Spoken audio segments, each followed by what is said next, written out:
Фігурантів однієї з найрезонансніших справ в окупованому Криму 26 лютого засудили до умовних термінів.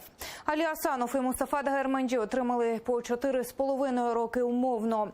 Це на півроку менше, ніж вимагало обвинувачення. А ось у випадку з Ескендером Кантеміровим і Арсеном Юнусовим суд навпаки на півроку завищив умовний термін до 4 років. І тільки стосовно Ескендера Мірвалієва думки окупаційних судді і прокурора збіглися. Його засудили до 3,5 років умовно. Для всіх 5 фігурантів справи окупаційний суд встановив випробувальний термін – 3 роки. Крім того, до вступу вироку в силу суд залишив без змін усі запобіжні заходи. Це означає ще, що Алі Асанов і Мустафа Дагерменджі надалі залишатимуться під домашнім арештом. Так звану справу 26 лютого окупанти розглядають протягом 4 років.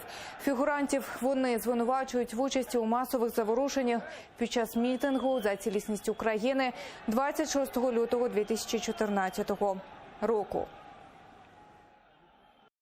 Все они должны непосредственно отмечаться в течение, месяца 2 раза, не менять место жительства. Мы можем подать через 10 дней, на апелляцию, в течение 10 дней на апелляцию.